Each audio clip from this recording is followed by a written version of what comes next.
రైతు సోదరులకు నమస్కారం. నేను మీ క్రీస్తురాజు, నెల్లిపాక వంజర గ్రామం, అశ్వాపురం మండలం, భద్రాద్రి కొత్తగూడెం నుంచి. మిత్రులారా, ఈరోజు సంక్రాంతి సందర్భంగా మీకు అందరికీ కూడా ముందుగా సంక్రాంతి పండుగ శుభాకాంక్షలు. అదే రకంగా ఈ సంక్రాంతి పర్వదినం రోజున మన తోటలో ఉన్న కాయల పరిస్థితి ఏంటి, మన దగ్గర ఉండే నూతన వెరైటీ ఏదైతే ఉందో గోల్డెన్ యాపిల్ బేర్, అది ఏ పరిస్థితుల్లో ఉందో ఒక్కసారి నేను మీకు చూపించి నా యొక్క ఆనందాన్ని మీతో పంచుకోవాలని చెప్పేసి నేను భావిస్తూ ఉన్నాను. ఒకసారి మీకు నేను అంతా కూడా ఓవర్వ్యూ చూపిస్తాను. నేను మన తోటలో ఈ రోజున కాపు ఎలా ఉంది అనేది. ఇప్పుడు మీరు చూసే ఈ చెట్లన్నీ కూడాను మే 26, 2025 అంటే సుమారుగా 8 నెలల వయసు కలిగినటువంటి యొక్క చెట్టు అనమాట. ఇవి మనకు ఉన్నటువంటి యాపిల్ బేర్ ఆల్ వెరైటీస్లో అన్ని రకాల కంటే కూడాను టేస్ట్ విషయంలో కావచ్చు, కాపు విషయంలో కావచ్చు, అత్యధిక నాణ్యత కలిగిన యొక్క పంట అనమాట ఇది. కాబట్టి ఇది ఎలా కాసిందో, తోటలో పళ్ళు ఎలా ఉన్నాయో ఒక్కసారి మనం తోటంతా కూడా తిరిగి చూద్దాం. మిత్రులారా, ఇది ఈ రకంగా మనకి కాపు అనేది అతకడం జరుగుతుందన్నమాట. దీంట్లో మీరు గమనించుకోండి ఎలా ఉంటుందనేది అంతా కూడాను. ఫ్రూట్ కూడాను, కాయ సైజు కూడాను సుమారుగా 60 to 70% ఒకే సైజులోకి రావడం జరుగుతుంది. ఈ మొక్క వయసు కేవలం 8 నెలలు నడుస్తుంది అంతే. మనకి మీరు గమనించుకున్నట్టు అర్థమవుతుంది చెట్టు మీద కాపు ఏ రకంగా ఉంది, కాయ ఏ సైజులోకి వస్తుంది అనేది కూడా మీరు వివరంగా చూడవచ్చు.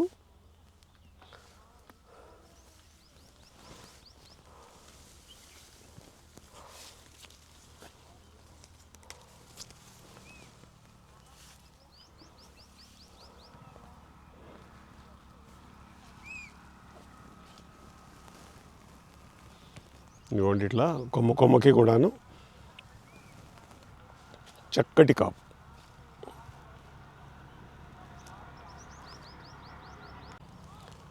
కాపు చిక్కగాను గట్టిగా కాపు అతకటం. ఏ చెట్టు తీసుకున్నా, ఏ కొమ్మ తీసుకున్నా, ఏ రెమ్మ తీసుకున్నా సరే కాపు విషయంలో మాత్రం చాలా పర్ఫెక్ట్గా ఉండడం జరుగుతుంది అన్నమాట ఈ వెరైటీలో మనకి. మీరు గమనించుకోండి, ఏ చెట్టు అయినా చూడండి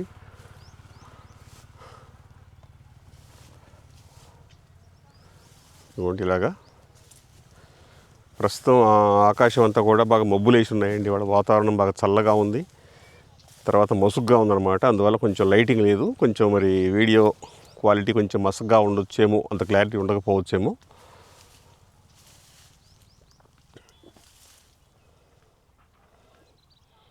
అండి, ప్రతి కొమ్మకి కూడాను మన కాపు ఎలా ఉందని చూస్తే ఈ గుత్తి కాపు కొమ్మ ఆ చివరి నుంచి ఈ చివరి వరకు కూడా ప్రతి కొమ్మని చూసుకున్నట్టయితే కూడా విపరీతమైన కాపు కనపడుతూ ఉంటుంది మనకి. కాయ క్వాలిటీ బాగుంది, స్వీట్నెస్ చాలా చక్కగా ఉంది. ఈ గోల్డెన్ వెరైటీ మాత్రం మనం ఒక్కొక్క కేజీ వచ్చేసేసి మన ఫామ్లోనైతేనేమో 250 రూపాయలు, ఆన్లైన్లో అయితేనేమో ఒక్కొక్క కేజీకి వచ్చేసేసి 300 రూపాయలు చొప్పున మనం విక్రయించడం జరుగుతుందండి. దీన్ని వినియోగదారులు కూడా చక్కగా ఆదరించడం జరుగుతుంది. ఎందుకంటే దీని రుచి వల్ల ప్రతి ఒక్కళ్ళు కూడా దీన్ని బాగా ఇష్టపడుతున్నారు. మా ఫామ్లో కూడాను చక్కటి రేట్లో పోతుందన్నమాట. ఇదంతా కూడాను మంచి రేటుగా వస్తుంది. ఎందుకంటే వినియోగదారుడు ఆదరించినప్పుడు మాత్రమే మనకి మార్కెటింగ్ చక్కగా అయ్యే అవకాశం ఉంటుంది. మార్కెటింగ్ చక్కగా అయినప్పుడు మాత్రమే రైతుకు కూడాను 4 రూపాయలు మిగిలే పరిస్థితి ఉంటుంది. కాబట్టి ఇది చాలా మంచి వెరైటీగా నేను భావిస్తూ ఉన్నాను. అలాగే రైతులు ఒకవేళ ఈ వెరైటీ ఇష్టపడ్డప్పటికీ కూడాను ఎక్కువ మొత్తంలో మాత్రం దీని జోలికి పోవద్దు అని నేను వాళ్ళు కోరుకుంటున్నానండి. ఎందుకంటే పెద్ద మొత్తంలో ఇదే వెరైటీని సాగు చేసినప్పుడు మళ్ళీ మార్కెట్లో కాయ ఎక్కువైపోయినప్పుడు ఆటోమేటిక్గా దీనికి కూడా విలువ పడిపోయే అవకాశం ఉంటుంది. కాబట్టి ఒక అంశానికి సంబంధించి మనం దాన్ని నిలకడగా దాని యొక్క విలువని కాపాడుకోవాలి అనుకున్నప్పుడు తప్పనిసరిగా దాన్ని లిమిటెడ్గా మాత్రమే మనం కల్టివేట్ చేయాల్సి వస్తుంది.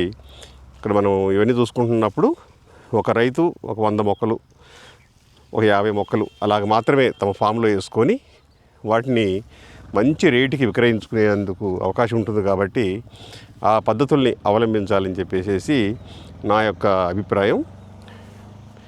అది కూడా మీరు దీనికి ఇష్టపడి ఈ మొక్కను నాటుకుందాం అనుకున్న పరిస్థితుల్లో మాత్రమే ఆ రకంగా ఆలోచించండి.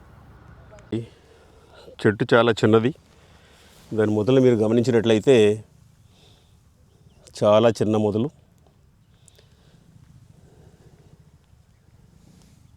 కాయలు చూసినట్లయితే దానికి వచ్చిన యొక్క కొమ్మల్లో ప్రతి కొమ్మ నుంచి కూడా మీరు గమనించండి చక్కటి కాపునిచ్చింది. Bunches of fruits.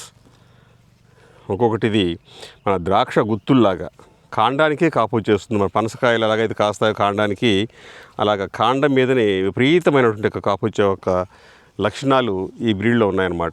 ఇలా చూడండి, మీరు ఏ కొమ్మ చూసుకున్నా కానీ ఇలాగా ఇంతింత ఫ్రూటు ఒక్కొక్క కొమ్మ మీద మనకి కనిపిస్తూ ఉంటుంది. ఇలా ముట్టుకుంటే ఇరిగిపోతుందేమో చెట్టు అనే అంత పరిస్థితుల్లో ఈ కాయలు కాయడం జరిగింది. అదే రకంగా వీటి కలర్ కూడాను చాలా ఇంప్రెసివ్గా ఉంటుంది.